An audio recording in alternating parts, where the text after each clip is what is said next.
नमस्कार विद्यार्थी मित्रांनो, welcome back to Guruschool academy once again with your dear Abhi sir. तर पुन्हा एकदा सर्वांचं हार्दिक स्वागत करतो आणि याच्यानंतर परत तुम्हाला काय प्रतीक्षा करण्याची संधी देणार नाही.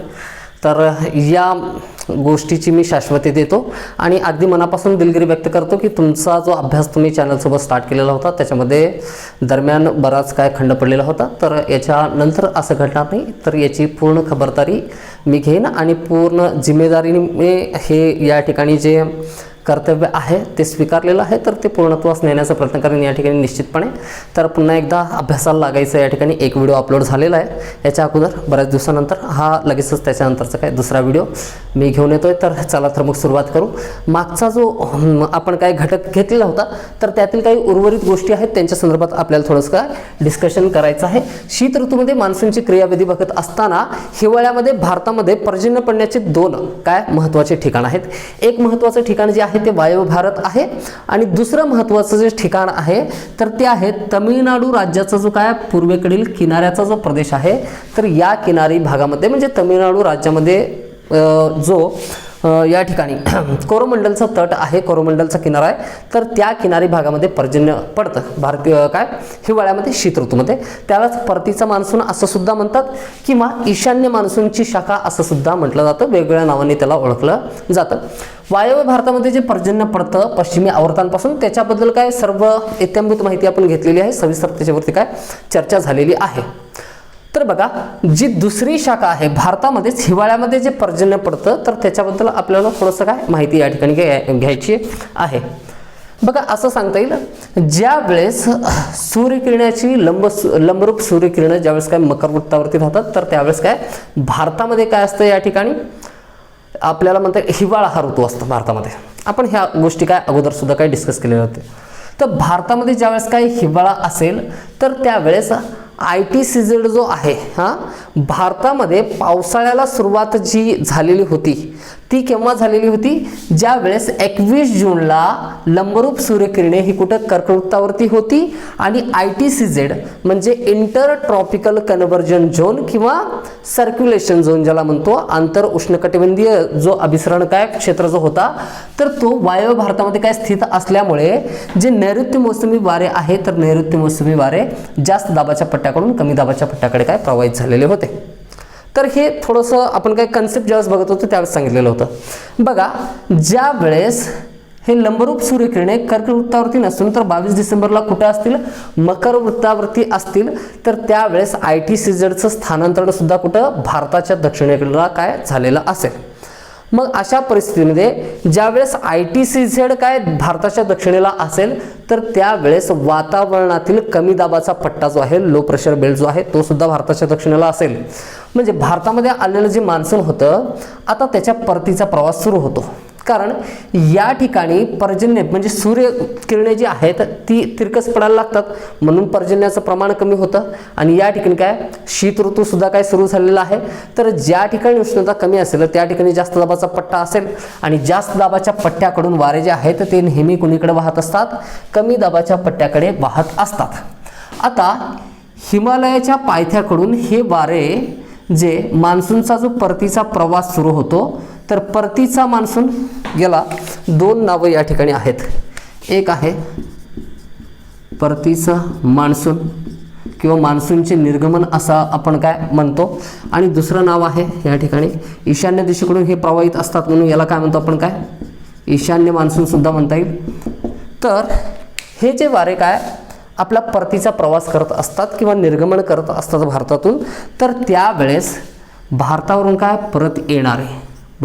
परत येणारे हे जे काय वाऱ्यांची राशी आहे, हे जे काय मान्सूनचे प्रवाह आहेत तर हे अशा पद्धतीने भारताच्या स्थलखंडावरून म्हणजे भूपृष्ठावरून जेव्हा काय परत जात असतात तर या ठिकाणी बिलकुल पर्जन्य होत नाही. कारण यांच्यातील बाष्प क्षमता जी आहे ती पूर्णपणे संपलेली असते. यांच्यामध्ये काय बिलकुल या ठिकाणी आर्द्रता असत नाही आणि आर्द्रता नसेल तर हे वारे कसे असतील, कोरडे असतील आणि हे कोरडे वारे काय भारतावरून काय मुख्य भूमीवरून काय निघून जातात. मात्र या ईशान्य मान्सून वाऱ्यांची म्हणजे काय परतीच्या काय मान्सूनी वाऱ्यांची जी शाखा बंगालच्या उपसागरावरून वाहते तर त्यांचं बंगालमधून काय, बंगालच्या उपसागरातून येणारं काय बाहेर पडणारं जे काही बाष्प आहे त्याच्यासोबत अभिसरण घडतं आणि हे वारे बाष्प संतृप्त बनतात. आणि बाष्प संतृप्त बनलेले हे जे वारे आहेत, हा जो ओरिसाचा किनारा आहे, आंध्र प्रदेशचा किनारा आहे, तर या किनाऱ्यांना समांतरपणे वाहत जातात. म्हणून त्यांच्या किनाऱ्यावरती परतीच्या मान्सूनपासून बिलकुल पर्जन्य पडत नाही. या सर्व गोष्टी आपण डिस्कस करतोय जेव्हा भारतामध्ये कोणता ऋतू असेल, शीत ऋतू असेल, हिवाळा असेल. मात्र या ठिकाणी तुम्ही जर भारताचा किनारा जर बघितला तर या ठिकाणी तो अशा पद्धतीने काय वळालेला आपल्याला दिसतो. आणि हे जे वारे आहेत, तर हे वारे या संपूर्ण ओरिसा आणि आंध्र प्रदेशच्या किनाऱ्याला समांतर वाहणारे वारे यांना रोध मात्र काय पूर्व किनाऱ्यातील म्हणजे पूर्व घाटातील जे या ठिकाणी काय डोंगरे होती, या ठिकाणी कार्डमम टेकड्या वगैरे जे होत्या तामिळनाडूमध्ये असलेल्या, तर या ठिकाणी काय रोध निर्माण करतात. एक प्रकारे कोरोमंडलचा किनारा या ठिकाणी काय प्रतिरोध करतो.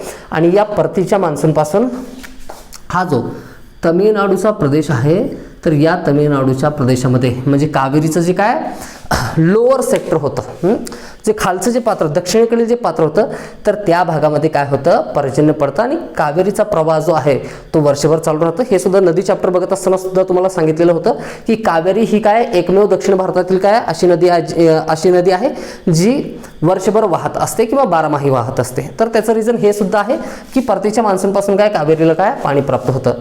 तर अशा पद्धतीने बंगालच्या उपसागरावरून वाहणारी जी शाखा आहे, तर ज्याला काय आपण काय परतीचा मान्सून किंवा ईशान्य मान्सून म्हणतो, तर त्या वाऱ्यांपासून कोरोमंडलच्या किनाऱ्यावरती पर्जन्य पडतं. हा सगळ्यात महत्त्वपूर्ण काय घटक आहे लक्षात ठेवायचं. एक हा क्षेत्र आहे कोरोमंडलचा किनारा, आणि दुसरा वायव्य भारताचा ज्याच्यामध्ये काय पंजाब, हरियाणा, त्याच्यानंतर उत्तर प्रदेश, त्याच्यानंतर जम्मू काश्मीर, हिमाचल प्रदेश आणि उत्तराखंड हे जे प्रदेश होते या ठिकाणी सुद्धा काय पर्जन्य पडतं हे बघितलेलं होतं. तर भारताच्या शीत ऋतूमध्ये काय पर्जन्य पडण्याचे हे दोन महत्त्वपूर्ण ठिकाण आणि त्याच्या संदर्भात दिलं गेलेलं हे जे स्पष्टीकरण आहे, तर या ठिकाणी काय पूर्णपणे आपण काय समजावून सांगितलेलं आहे. तर हे इथंपर्यंतचे काय घटक झाले. तर याच्यानंतर जो आपल्याला भाग बघायचा आहे तो आहे सगळ्यात महत्त्वपूर्ण कोणता, नैऋत्य मान्सून वारे जे आहेत. तर सर्वाधिक प्रश्न भारतीय हवामानावरती ज्यावेळेस काय विचारले जातात, सर्वाधिक प्रश्न जे आहेत तर याच घटकावरती विचारले जातात की नैऋत्येकडून मग काय वाहणारे जे मान्सूनी वारे आहेत त्यांच्या संदर्भात. बघा, संपूर्ण भारतामध्ये जेवढं काही पर्जन्य पडतं तर त्या पर्जन्यापैकी 90% पर्जन्य हे नैऋत्य मान्सून वाऱ्यांपासून काय भारतामध्ये प्राप्त होतं. म्हणजे भारतातील कृषी जी आहे तर ती पूर्णपणे नैऋत्य मान्सून वाऱ्यांवरती काय आधारलेली आहे. म्हणून त्याचं अनन्यसाधारण महत्त्व आहे आणि त्याचा अभ्यास काय आपल्याला काय थोडंसं जास्त काळजीपूर्वक करणं आवश्यक आहे, जेणेकरून तो टॉपिक जो आहे तो सगळ्यात शेवटी ठेवलेला होता. आता नैऋत्य मान्सून काय वाऱ्याच्या संदर्भात काय काय बघायचं आहे, त्यांचं आगमन कसं होतं, मार्च, एप्रिल, मे मध्ये असे कोणते कोणते बदल होत जातात, म्हणजे थोडक्यात बघायचं आहे. कन्सेप्ट तर पूर्णपणे क्लिअर झालेली, थोडंसं टाईमलाईन आपल्याला बघायचं आहे, कोणत्या पद्धतीने चेंजेस होत जातात, IT सीझनचं स्थान कसं बदलत जातं आणि मान्सूनचा प्रवेश कसा होतो, कोणत्या भागामध्ये होतो, कोणत्या तारखेला होतो, संपूर्ण भारतामध्ये कोणत्या तारखेपासून पर्जन्य पडायला सुरुवात होते, कोणत्या तारखेपर्यंत काय पर्जन्य पडतं, कोणत्या भागामध्ये किती पर्जन्य पडलेलं आहे, पर्जन्याचे काय काय क्षेत्र कोणते कोणते आहेत, पर्जन्य छायेचा प्रदेश कोणता आहे, कोणत्या भागामध्ये अचानक काय पाऊस गायब होतो. तर हे सर्व गोष्टी आपल्याला काय भारतीय हवामान बघत असताना भारताच्या संदर्भात ते सर्व फॅक्ट बघायचे आहेत. तर याच्यानंतरचा टॉपिक तोच असेल. तर याच्यानंतर सगळ्यांनी काय हेडिंग टाकायचं आहे नैऋत्य मान्सूनी वारे. तर नैऋत्य मान्सून वारे बघत असताना अगोदर त्याच्या आगमनासाठी आवश्यक असलेली जी काय या ठिकाणी गोष्टी आहेत त्या कोणत्या पद्धतीने घडतात आपल्याला बघायचं आहे. मार्च, एप्रिल, मे या महिन्यांच्या संदर्भात ऑलरेडी डिस्कस केलेलं आहे. मी तुम्हाला काय गोष्टी सांगत जाईन की तर त्यासाठी अगोदरचे व्हिडिओसुद्धा बघून घ्या, जेणेकरून तुम्हाला काय या गोष्टी काय सहजपणे लक्षात येतील. चला तर मग काय सुरुवात करू काय पुढच्या घटकाला. तर सगळ्यांनी हेडिंग टाकायचं आहे या ठिकाणी नैऋत्य मान्सून वारे. भारतामध्ये शीत ऋतूमध्ये म्हणजेच काय हिवाळ्यामध्ये नोव्हेंबर, डिसेंबर, जानेवारी हा जो कालावधी होता, या कालावधीमध्ये जेव्हा शीत ऋतूमध्ये पर्जन्य पडत होतं तेव्हा लंबरूप सूर्यकिरणे ही कुठं होती, मकर वृत्तावरती होती या ठिकाणी दक्षिण गोलार्धामध्ये. तर हेडिंग टाकायचे नैऋत्य मान्सून वारे. तर क्रमशः मार्च, एप्रिल, मे आणि जूनमध्ये कोणते कोणते बदल होत जातात ते थोडक्यात मी या ठिकाणी काय सांगेन. तर बघा या ठिकाणी असं सांगता येईल आपल्याला, दक्षिण गोलार्धामध्ये या ठिकाणी सूर्यकिरणे लंबरूप पडत आहेत आणि त्याच ठिकाणी म्हणजे त्याच दिशेने ITCZचं सुद्धा काय स्थानांतरण होत असतं. आणि 22 डिसेंबरच्या नंतर जशी जशी तारीख या ठिकाणी पुढं जायला लागेल तर तसं तसं लंबरूप सूर्यकिरणे ही जी आहेत तर ती उत्तरेकडे म्हणजेच काय उत्तरेकडे हळूहळू काय सरकायला लागतात, विषुववृत्ताकडे यायला लागतात.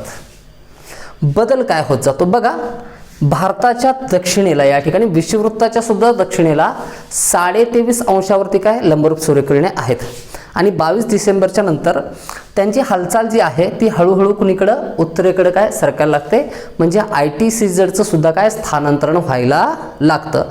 ITCZ म्हणजे तो क्षेत्र आहे ज्या ठिकाणी बघा आपल्याला असं म्हणता येईल विषुववृत्तीय काय प्रदेश म्हणजे काय विषुववृत्ताच्या बाबतीत थोडंसं तुम्हाला काय ती याचा पूर्वार्ध सांगतो काय आहे. तर विषुववृत्त ज्या ठिकाणी 0 डिग्री सेल्सिअसचा आहे तर उत्तर गोलार्धामधील जे वारे आहेत ते कुणीकडे वाहतात बघा, उत्तर गोलार्धामधून काही येणारे वारे आपल्या कोणत्या दिशेला उजवीकडे वळतात आणि दक्षिण गोलार्धामध्ये वाहणारे जे वारे आहेत ते कुणीकडे वळतात, आपल्या डावीकडे वळतात. हा आहे फेरलचा नियम. कुणाचा? फेरलच्या नियमानुसार उत्तर गोलार्धामधील वारे जे आहेत तर ते आपल्या कोणत्या दिशेला वळतात, या ठिकाणी आपल्या उजव्या दिशेला, आणि दक्षिण गोलार्धामधून वाहणारे वारे जे आहेत ते आपल्या काय डाव्या दिशेला वळत असतात.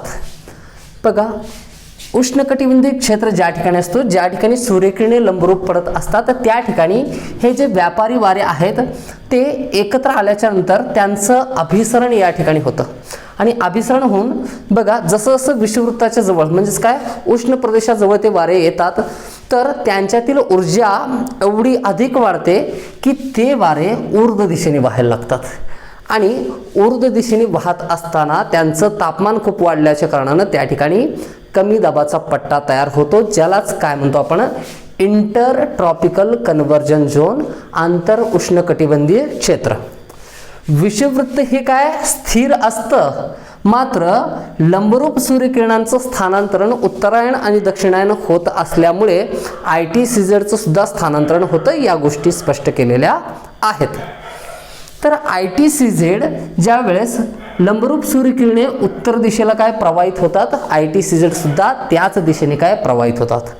मेच्या पहिल्या आठवड्यामध्ये 1 मेला या ठिकाणी 1 मे ते 5 मे असं आपल्याला काय एक स्टँडर्ड तारीख सांगता येणार नाही, एक ॲव्हरेज डेट आपल्याला पकडून चालावं लागेल. 1 ते 5 तारखेच्या दरम्यान ज्या वेळेस 1 ते 5 मेच्या दरम्यान 1 ते 5 मेच्या दरम्यान ज्या वेळेस ITCZ दक्षिण भारतामध्ये प्रवेश करतो तर या ठिकाणी म्हणजे आंतर उष्णकटिबंधीय क्षेत्र कुठं तयार झालेलं आहे, आता सध्या दक्षिण भारताच्या या कन्याकुमारीजवळ काय तयार झालेलं आहे. मग हे वेगवान वारे जे आहेत तर ते या ठिकाणी वाहायला लागतात. आता हे वेगवान वारे या ठिकाणी वाहत असताना या ठिकाणी दोनही किनाऱ्याला इकडं काय बंगालचा उपसागर आहे आणि दुसऱ्या दिशेला काय अरबी समुद्राचा काय या ठिकाणी काय सागर आहे. तर या बाष्पयुक्त वाऱ्यांसोबत यांचं अभिसरण होणं साहजिक आहे त्या ठिकाणी आणि या ठिकाणी पर्जन्य पडतं.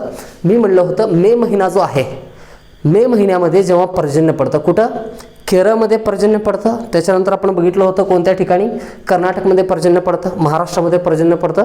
मात्र हे पर्जन्य पडण्याच्या तारखासुद्धा काय वेगवेगळ्या आहेत. सगळ्यात अगोदर पर्जन्य कुठं पडेल बघा, ज्या ठिकाणी ITCZ काय प्रवेश करतो त्या ठिकाणी हा जो मान्सून पूर्व पर्जन्य आहे जिथं की आपण काय त्या पहिल्या व्हिडिओमध्ये सांगितलं होतं की एका व्यक्तीचं लग्न ठरलं होतं, मग त्याच्या लग्नामध्ये खूप पाऊस पडला मेच्या शेवटच्या आठवड्यामध्ये, मग त्याला लग्नाला एकट्याला जावं लागलं मात्र लग्न थांबलं नाही, या सर्व गोष्टी सांगितलेल्या होत्या. तर ते हेच पर्जन्य आहे, मान्सून पूर्व किंवा मान्सूनच्या काय आगमनाची सूचना देणारे जे पर्जन्य, ज्याला आपण काय अवकाळी पाऊस म्हणतो किंवा ज्याला आपण काय आम्रवर्षा म्हणतो, ज्याला चेरी ब्लॉसम म्हणलं होतं, ज्याला फ्लॉवर रेन म्हणलं होतं. तर अशी वेगवेगळी नावं आपण त्या ठिकाणी काय दिलेली होती. तर बघा हे जे काय मान्सून पूर्व वर्ष आहे याला महाराष्ट्रामध्ये काय नाव आहे, केरळमध्ये नाव काय आहे, कर्नाटकमध्ये नाव काय आहे, हे कमेंटमध्ये नक्की कळवायचं आहे या ठिकाणी आन्सर तुम्हाला. तर या ठिकाणी केरळमध्ये पर्जन्य पडतात. त्याच्यानंतर ग्रॅज्युअली जसं जसं डेट पुढं जाईल, आता 5 मेच्या नंतर 10 मे, तर त्यावेळेस ITCZ कुठं येईल या ठिकाणी काय कर्नाटकमध्ये येतं. कर्नाटकमध्ये आल्याच्या नंतर कर्नाटकमध्ये सुद्धा काय ही आम्रवर्षा पडते, किंवा त्याला काय म्हणतो चेरी ब्लॉसम असं म्हणतो, किंवा कॉफी वर्षा असं सुद्धा काय म्हणलेलं आहे. कॉफीचं उत्पादन खूप मोठ्या प्रमाणात काय कर्नाटकमध्ये घेतलं जातं. तर कर्नाटकमध्ये आम्रवर्षा सुद्धा म्हणलं जातं आणि कॉफी वर्षा सुद्धा काय म्हणलं जातं. सॉरी, या ठिकाणी मी कमेंटमध्ये तुम्हाला आन्सर कळवायला सांगितलं आणि मीच या ठिकाणी काय आन्सर सांगून गेलो. तर बाकीचे राहिलेले जे आहेत ते तुम्हाला सांगायचे आहेत.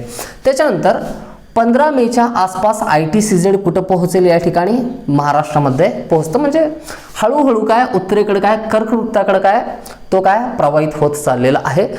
लंबरूप सूर्यकिरणे सुद्धा आणि काय ITCZ सुद्धा. ज्या वेळेस मी ITCZचा उल्लेख करतोय तर त्या वेळेस हे सुद्धा लक्षात घ्यायचं की जी लंबरूप सूर्यकिरणे पडतात तर ते सुद्धा काय त्यांचं सुद्धा काय व्हायला या ठिकाणी स्थानांतरण काय होत चाललेलं आहे.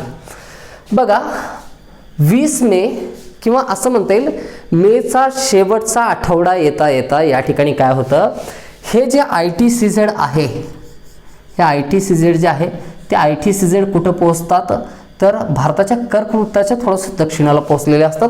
म्हणजे पश्चिम बंगालपर्यंत या ठिकाणी काय यांचं काय स्थानांतरण झालेलं असतं.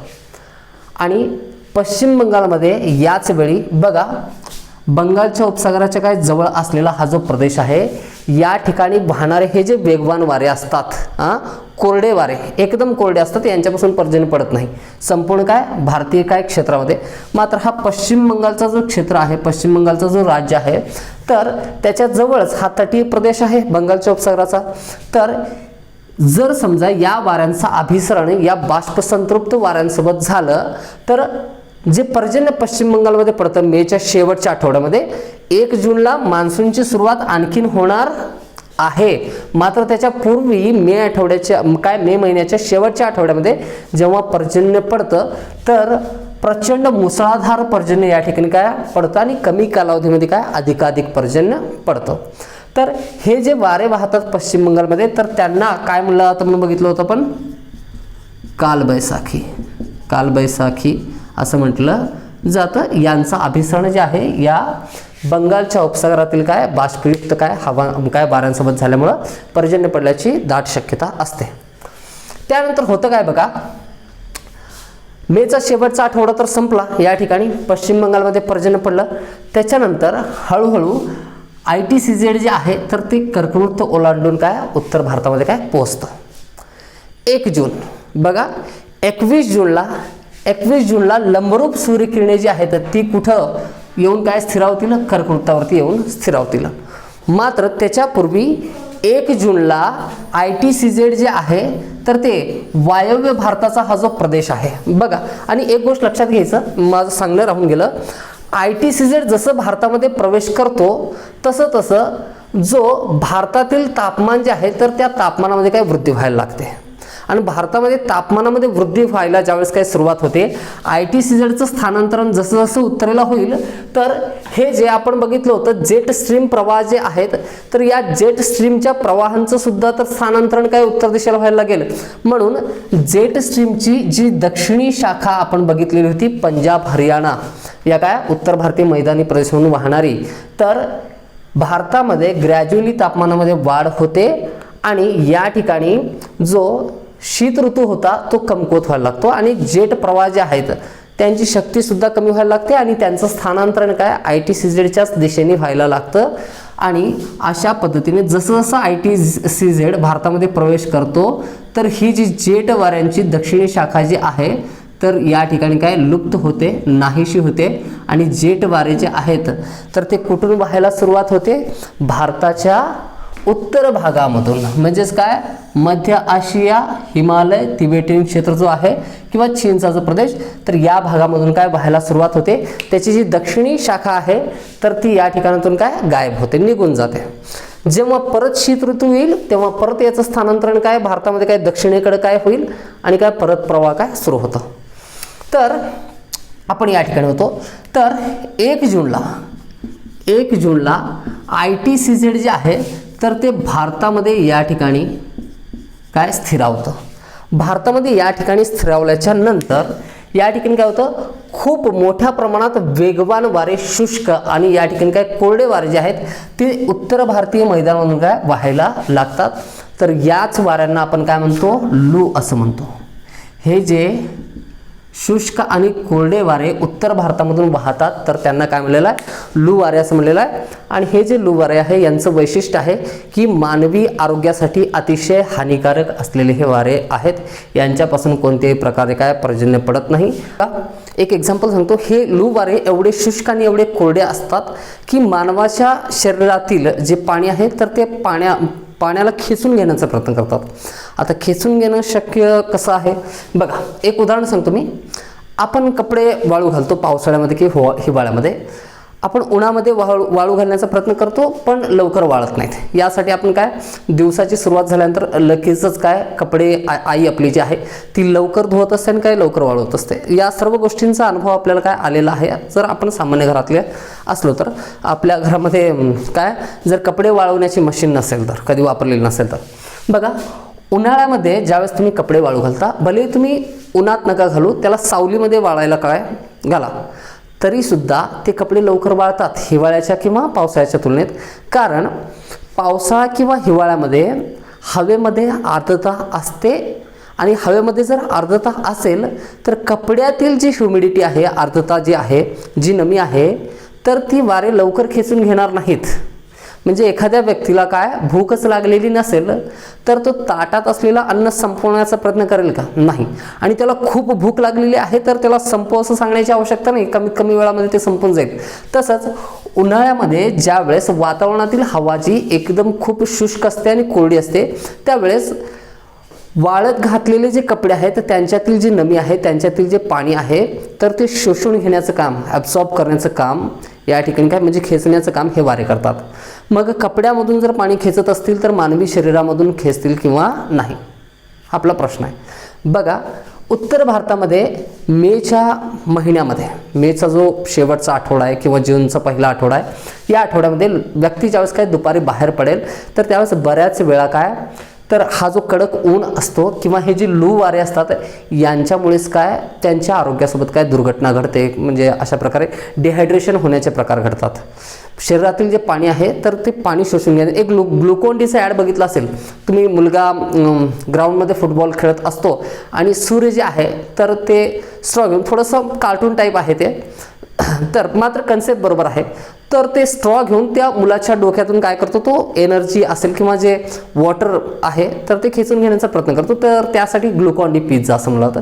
तर ग्लुकॉन डीची वगैरे काय आवश्यकता नसते आपल्याला. तेवढे ब्रँडेड गोष्टी आपल्याला म्हणजे एखादा काय म्हणता येईल 250 ml चा पाऊच असेल आणि 30 रुपीजला ते मिळत असेल तर घ्यायची आवश्यकता नसते. जर सायन्स माहिती असेल तर आपण काय मूर्खांसारखा अनावश्यक गोष्टींवरती काय खर्च करण्याची आवश्यकता नसते किंवा व्यक्ती करत नाही. बघा, नॉलेज पूर्ण असणं कधी काय बेनिफिशियरी असतं. Half knowledge is danger knowledge. एखाद्या गोष्टीबद्दल काय अर्धवट माहिती असणं हे धोक्याचं आहे.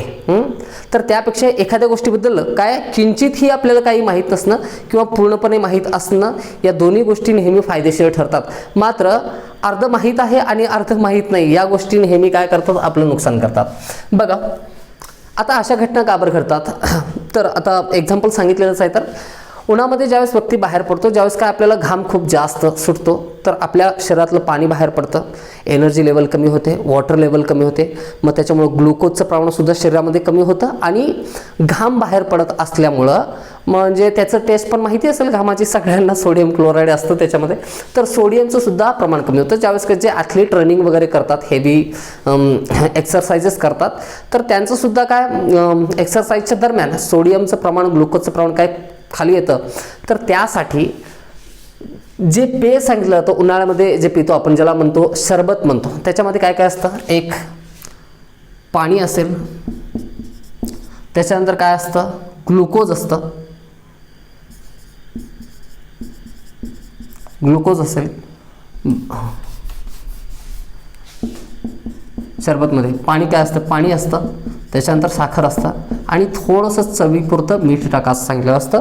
तर उगी चव चांगली लागते म्हणून काय या सगळ्यांचं कॉम्बिनेशन करून आपण पितो. आणखीन एक गोष्ट, लिंबू, या ठिकाणी पितो असं नाही, तर पाणी हे शरीराला काय हायड्रेट करण्याचं काय काम करतं, साखर हे काय शरीराला काय ग्लुकोज पुरवण्याचं काम करतं, आणि मीठ जे आहे तर ते काय बॉडीमधील काय जे सॉल्टचं प्रमाण आहे किंवा सोडियमचं प्रमाण आहे तर ते मेंटेन करण्यासाठी काय मदत करत असतं. म्हणून या ठिकाणी काय सरबतचा वापर रेग्युलरली करावा असं सांगितलं जातं. तर हे जे लुवारे आहेत काय उत्तर भारतीय मैदानामधून वाहणारे, तर हे अतिशय शुष्क असतात आणि अतिशय काय हानिकारक असतात. पण बघू तर 1 जूनच्या नंतर या ठिकाणी बघा 1 जूनच्या नंतर ग्रॅज्युअली जसं जसं काय डेट पुढे जाते 21 जूनला लंबरूप सूर्यकिरणे जी आहेत तर ती कुठे येतात, कर्कवृत्तावरती येतात. जसं जसं कर्कवृत्तावरती काय लंबरूप सूर्यकिरण काय पडतात, या ठिकाणी बघा जो स्थलीय पृष्ठभाग आहे तो लवकर गरम होतो आणि काय लवकर काय थंड होतो. या गोष्टीमुळं ITCZ जे आहे या ठिकाणी तर हा काय इंटरट्रॉपिकल कन्व्हर्जन जो झोन आहे तो अधिक प्रभावशाली बनतो. त्याच्यानंतर लंबरूप सूर्यकिरणे जी आहेत तर ती आणखीन जवळ पोहोचलेली आहेत या ठिकाणी, म्हणजे कर्कवृत्तावरती पोहोचलेली.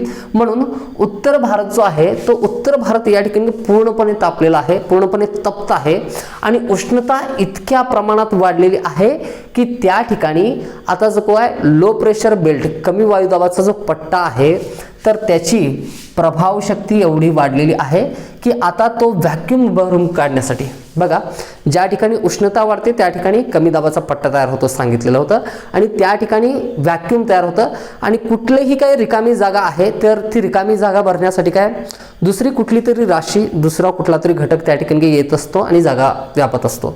मग एखाद्याची पर्सनल लाईफ असेल, पर्सनल लाईफमध्ये व्हॅक्यूम झालेला असेल तरी सुद्धा लोक येतात ती जागा भरण्यासाठी. या गोष्टीचा अनुभव आपल्या सगळ्यांना आहे.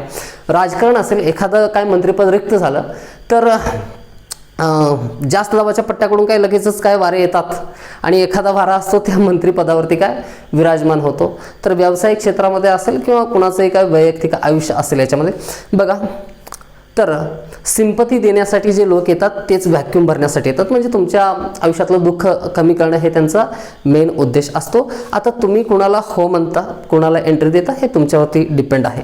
तर आपण एक बघितलं होतं एक बरस में मौसम 4, तर त्यातला हा भाग असतो. तो जो 5वा मोसम आहे तर तो तुमच्या आयुष्यामध्ये आणण्याचा कोणीतरी काय प्रयत्न करत असतो जर तुमच्या आयुष्यामध्ये व्हॅक्यूम असेल तर. नसेल तर मग काय हरकत नाही. तर या ठिकाणी जो व्हॅक्यूम तयार होतो तर हे भरण्यासाठी आता वारे कुठून येतील बघा. लंबरूप सूर्यकिरणे कर्कवृत्तावरती आलेले आहेत तर भारताच्या दक्षिणेला स्थित असलेला विषुववृत्ताच्या काय दक्षिणेला सुद्धा स्थित असलेला जो विशाल असा हिंद महासागराचा जो जलीय पृष्ठभाग आहे आणि त्यालाच काय त्याच्याच लगत असलेला पॅसिफिक महासागर जो आहे तर त्याचा सुद्धा जो पृष्ठभाग आहे त्याच्या जवळचा, तर या भागामध्ये कमी तापमान प्राप्त होतं. सूर्यकिरणांपासून उष्णता जी आहे ती कमी प्राप्त होते. त्या ठिकाणी जास्त दाबाचा पट्टा तयार होईल उष्णता कमी झाल्यामुळं.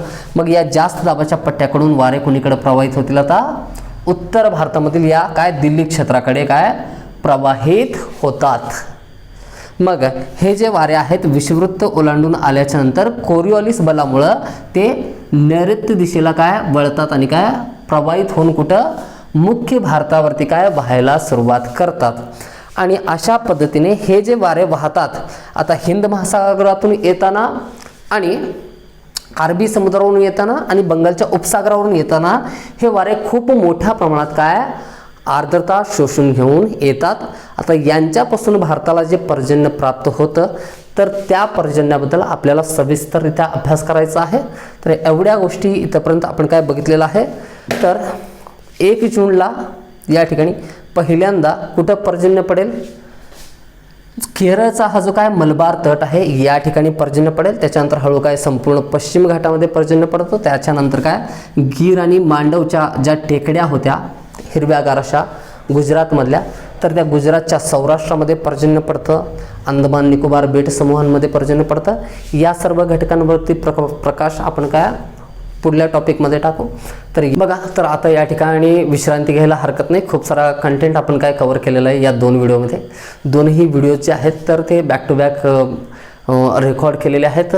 खूप दिवस झालं या ठिकाणी काय आज रेकॉर्डिंगला थांबायचं आज करायचं पण वेळ अशा पद्धतीने म्हणजे काही गोष्टी म्हणजे मार्गामध्ये येत होत्या की शक्य होत नव्हतं, आणि आजसुद्धा मे बी शक्य झालं नसतं, पण आजच्यासारखा दिवस नसेल रेकॉर्ड करण्यासाठी असं सकाळी ठरवलेलं होतं.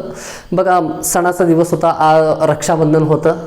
आजचा दिवस संपूर्ण दिवस म्हणता येईल की 2 ठिकाणची कोचिंग घेतल्याच्या नंतर, गावाकडे प्रवास करून आल्याच्या नंतर दिवसभर तर वेळ भेटलेला नाही.